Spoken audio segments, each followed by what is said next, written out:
قمر جاوید باجوہ صاحب نے ایک اور انٹرویو دے مارا ہے۔ پیر کی شب 7 بجے سے رات 12 بجے تک کئی ٹی وی شوز میں اس کا چرچا رہا۔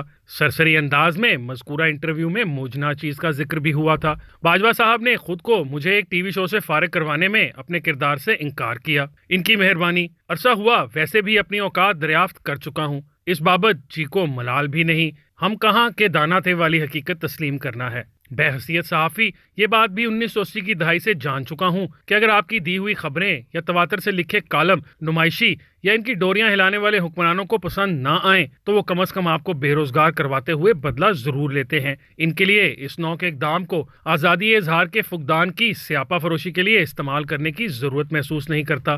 اپنے کہے اور لکھے کی سزا بھگتنے کو خوش دلی سے تیار رہتا ہوں۔ تحریک انصاف کی سپاہ ٹرول نے 2011 سے نہایت مہارت کے ساتھ سوشل میڈیا کی بدولت مجھے شریف خاندان کا لفافہ ٹھہرا رکھا ہے۔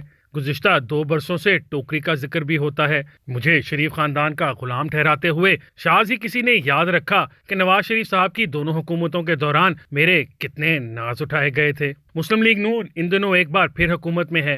خرم دستگیر خان اس کے ذہین ترین وزراء میں شامل ہیں۔ سرسری ملاقاتوں میں ہمیشہ عزت و احترام سے گفتگو فرماتے ہیں۔ پیر کی رات منی فاروق کے شو میں ان کے ساتھ تبصرہ آرائی کے لیے مدعو تھا۔ پروگرام کے آغاز میں ہی انہوں نے جاندار دلائل کے طومار سے تحریک انصاف کو فسطائیت کی علامت ٹھہرایا۔ عمران خان کو دور حاضر کا ہٹلر قرار دیتے رہے۔ ان سے اختلاف کی گنجائش نکالنا دشوار تھا۔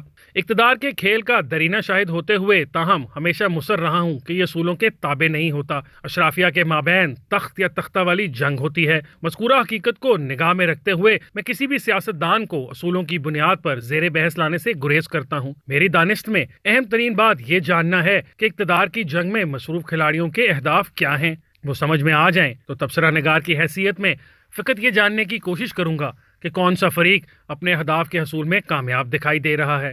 میری آزادانہ رائے میں عمران خان صاحب کا حتمی ہدف وزارت عظمیٰ کے منصب پر ہر صورت لوٹنا ہے۔ اس کے حصول کے لیے انہیں جلد از جلد محض پنجاب اور خیبر پختونخوا اسمبلی ہی نہیں، نئی قومی اسمبلی کے قیام کے لیے بھی انتخاب درکار ہیں۔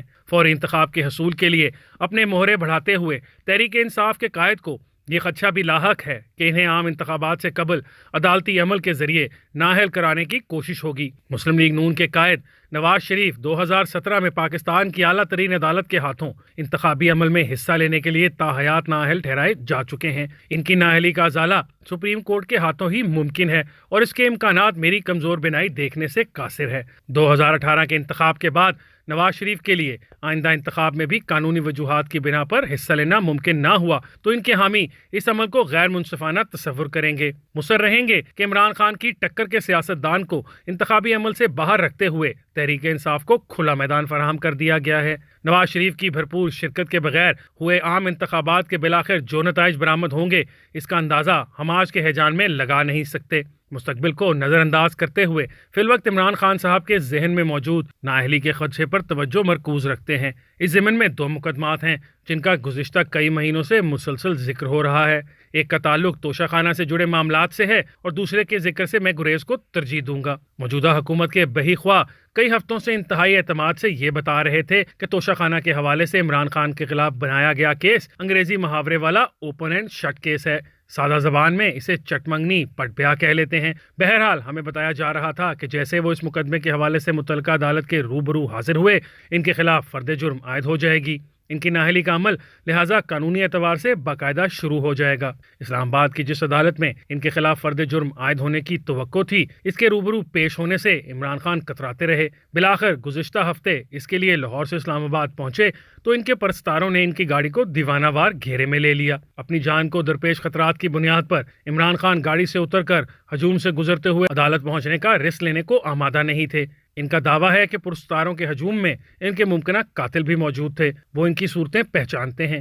جس عدالت کے روبرو انہیں پیش ہونا تھا مذکورہ خدشے سے اتفاق کرتی محسوس ہوئی۔ فیصلہ ہوا کہ ان کے خلاف تیار ہوئے مقدمے کی مثل یا فائل ان کی گاڑی تک بھجوا دی جائے، وہ اس پر دستخط کر دیں تو ان کی حاضری شمار ہو جائے گی۔ دستخط ہو گئے تو آئندہ پیشی کی تاریخ دے دی گئی۔ مذکورہ بالا حقائق کا حوالہ دیتے ہوئے میں یہ التجا کرنے کو مجبور ہوا کہ عمران خان صاحب اپنے ہدف یعنی فرد جرم ٹالنے کے حصول میں کامیاب رہے ہیں۔ توشہ خانہ کیس پر توجہ مرکوز رکھتے ہوئے میرا کن ذہن اس کے سوا کوئی منطقی نقطہ اخذ ہی نہیں کر سکتا تھا۔ خرم صاحب کو لیکن میری توجیہ پسند نہ آئی۔ عدالت میں جو ہوا اسے ہجوم کی قوت سے مسلط کردہ ماحول کا شاخسانہ قرار دیا۔ دکھ انہیں یہ بھی ہوا کہ ٹی وی سکرینوں پر بیٹھے مجھ جیسے ایسے سیاسی پنڈت متشدد ہجوم کی جانب سے بنائے گئے ماحول کو عمران خان کی عوام میں بے پناہ مقبولیت کا اظہار شمار کر رہے ہیں۔ ان کی سوچ پر اعتبار کروں تو بالآخر مجھ جیسا شودر بھی ٹی وی سکرین کی بدولت سیاسی پنڈت ہونے کے بعد عمران خان کی جانب سے مبینہ طور پر پھیلائی گئی فسطائیت کا پرستار بن گیا ہے۔ پیر کے روز حکمران اتحاد کے 7 گھنٹوں تک پھیلے اجلاس کے دوران مذکورہ فسطائیت کے خلاف آہنی ہاتھ استعمال کرنے کا فیصلہ ہوا ہے۔ گھبرائے دل سے دعا مانگ رہا ہوں کہ آہنی ہاتھ مجھے عمران خان کی مسلط کردہ مبینہ فسطائیت کا سہولت کار تصور نہ کرے۔